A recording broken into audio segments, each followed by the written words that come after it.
At 65, I sat by my window with a cup of tea, watching the world rush by outside. And for the first time, I felt disconnected, like the world was spinning faster and faster, and I was just standing still behind the glass. That morning, I realized a truth that changed everything.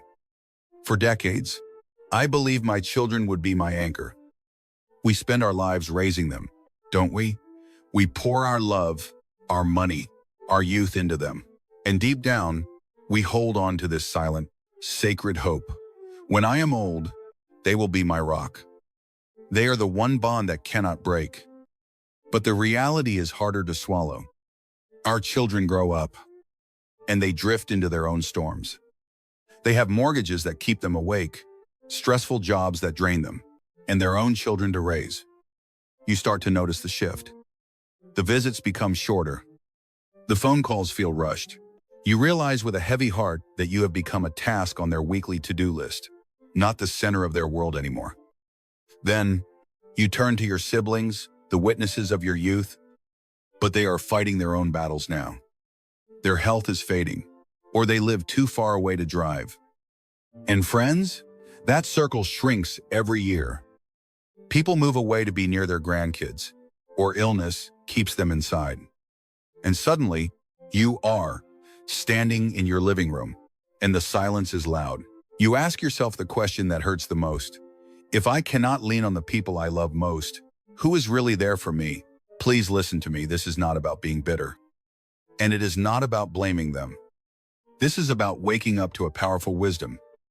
I discovered that there are 5 sources of support that are stronger, more consistent, and more reliable than any human being, even family. These are pillars that never get too busy for you. They never move away, and they will never leave you wondering where you stand. Stick with me, because knowing this is the secret to feeling safe, secure, and genuinely happy, no matter who walks in or out of your door. Let us find out what they are. The first true support I discovered is simply my own ability to move. You know, for most of my working life, I thought freedom looked like a healthy bank account. I spent 40 years worrying about savings, thinking that money was the wall that would keep me safe. But now I know the truth. Real freedom is simply the ability to bend down and put on my own shoes without gasping for breath. I will be honest with you, some mornings, I wake up and my joints feel like rusty hinges. The bed feels so warm, and the floor looks so cold. It would be so easy to just stay there. It would be so easy to close my eyes and say, I am too old for this, and wait for someone else to bring me a glass of water. But I don't. I force the covers back. I stand up.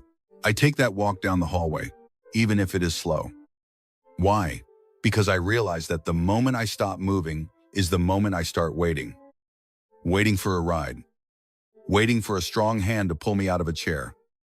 Waiting for permission to live my own day. And I realized, with a sudden clarity, that I am not ready to give that up. I look at my legs sometimes. They are not as fast as they used to be. They have scars. They ache when the rain comes. But then I think they are the most loyal friends I have ever had. They have carried me through decades of hard work, through the deepest grief, and through the highest joy, and they do not ask for gratitude. They just ask that I keep using them.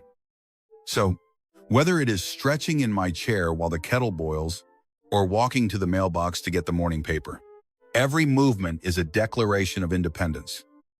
It is me saying to the world, I am still here. I am still capable. When you can move yourself, you keep your dignity. And let me tell you, that is a support system that no amount of money can ever buy. The second pillar I learned to rely on was the quiet power of financial simplicity. For a long time, I truly believed that security meant having a pile of money. I spent my younger years chasing more and more accounts, more investments, more complicated plans, thinking that was the only way to be safe. But as I got older, I realized that more didn't bring me peace. It brought me paperwork. I remember standing at my kitchen counter one afternoon, staring at a stack of bills and bank statements that I barely understood. My heart would actually race just hearing the mailman approach the door. I felt like I was drowning in paper. I felt small, and I hated the idea that I might have to call my children just to help me understand where my own money was going. So, I made a brave choice. I decided to stop chasing more and start chasing clear. I sat down and I pared it all down. I cut out the subscriptions I wasn't using. I closed the accounts that were just gathering dust. I kept one single credit card. It felt terrifying at first, like I was letting go of a safety net. But do you know what happened? The noise stopped. Now, I don't dread the mailbox anymore. I open my bills with a calm heart because I know exactly what is in there. I know exactly what comes in, and I know exactly what goes out. And here is the most beautiful part. I became the captain of my own ship again. I don't have to wait for my son to come over and explain the fine print to me. I don't feel like a burden who can't manage their own life. I feel in control. And let me tell you, at this stage of life, clarity, that is the ultimate wealth. This brings me to the third source of strength, something that might sound mundane at first, a consistent routine. You might think that having a strict schedule at our age sounds boring or even restrictive. You might say, I worked hard for 40 years. I deserve to do nothing. But please, listen to me closely, because I fell into that trap, and it nearly broke me. When I first retired and the house got quiet, I thought I was free. But soon, the days started to blur together. I would wake up and think, does it really matter if I get out of bed at 7 or at 11? Does anyone really care if I get dressed today? That silence, it wasn't peaceful. It was terrifying. It felt like I was slowly disappearing because the world had stopped demanding anything from me. That is when I realized that when the world feels chaotic, or worse, when it feels too quiet, a routine is not a cage. It is a lifeline. So, I built my own anchor. Every single morning, at 6 o'clock sharp, I walk into my kitchen. I put the kettle on for my green tea. I do 15 minutes of gentle stretching right there on the rug. And I take my medicine. I do not skip a day. Not one. And I realized recently, it is not about the tea. It is not even about the pills. It is about telling myself every single morning that I still matter. It is a promise I keep to myself before the rest of the world has even woken up. It is me saying, I am worth taking care of. Because the truth is, and I know you have felt this too, there are days when the grief feels heavy. There are days when loneliness sits on your chest like a stone, and you just don't have the will to move.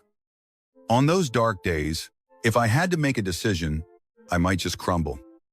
I might just stay in the dark. But I don't have to decide. My routine decides for me. It pulls me up. It acts like a gentle current that keeps me moving forward when my own will is tired. It is a quiet form of self-respect that keeps me steady, even when no one else is around to watch. The fourth pillar was the hardest lesson of my life: emotional resilience. I had to learn how to be alone without feeling lonely. And believe me, there is a world of difference between those two things. Being alone is just a physical state. It means there is no one else in the room. But being lonely, that is an emotional state. That is the ache in your chest when the sun goes down and the house gets quiet. For a long time, I was terrified of that silence. I used to keep the television on just to hear a human voice. I used to check my phone 10 times an hour, hoping for a notification, hoping for proof that someone out there was thinking of me. When the phone didn't ring, I felt invisible. I felt like I was fading away. But then, I decided to stop running from the quiet. I decided to embrace it. I started a small ritual. Every evening, when I sit down for dinner, I light a single candle. Even if it is just me, even if I am just having a bowl of soup. At first, it felt silly. But then I realized what I was doing. I was saying, this is my time with myself, and I honor it. That candle taught me that emotional resilience isn't about being tough. It is about the ability to sit with your own thoughts and be okay. It is knowing that even if the phone does not ring today, I am still whole. I am still valuable. I learned that I do not need someone else's presence to validate my existence. I am enough, all by myself. When you find this strength, a miracle happens. You stop fearing the silence. You actually start to enjoy it. And finally, the fifth pillar, the one that holds everything else together, a personal code of values. You know, the hardest part of aging wasn't the wrinkles or the aches. It was the loss of identity. When we retire, we lose our titles. Suddenly, I wasn't the manager anymore. I wasn't the provider. Even my role as the parent faded as my children stopped needing me for their daily survival. I remember looking in the mirror one morning and feeling a panic rise in my chest. I asked the reflection, "Who are you now?" That is when I realized that if I didn't define myself, I would simply fade away. So, I built my own internal compass. I decided to live by a set of simple rules, not for anyone else, but for me. My code is simple. Speak the truth, even when it is hard. Do not waste food. Return what you borrow. Forgive fast because at my age, life is too short to carry the heavy luggage of a grudge. And most importantly, sleep with a clear conscience. I am not a rich person. I don't have power or influence anymore. But I walk down the street with my head held high. Why? Because I answer only to myself. When you live by a code, you stop begging for validation from your children or society. You stop waiting for someone to tell you good job. You know you did a good job. You have self-respect. And let me tell you, when everyone else leaves the room, self-respect is the most powerful companion you can have. And before I finish my tea, I want to leave you with one more thing. A bonus pillar. Never lose your curiosity. I used to think that as I got older, my world was supposed to get smaller. I thought I had seen it all. But I was wrong. The moment we stop learning is the moment we truly get old. Not a day sooner. Last month, I started learning the names of the birds that visit my garden. It seems like such a small thing, doesn't it? But you know what? It woke my brain up. It made me look forward to the morning again. So please, read a new book. Try a recipe you have never tasted. Struggle with technology if you have to, but conquer it. Curiosity keeps your brain alive. It keeps you connected to a world that is moving fast. It reminds you that there is still so much beauty to discover, right here, right now. My tea is getting cold now, and the sun has shifted across the floor. But before I go, I want to share one last thought with you from my heart to yours.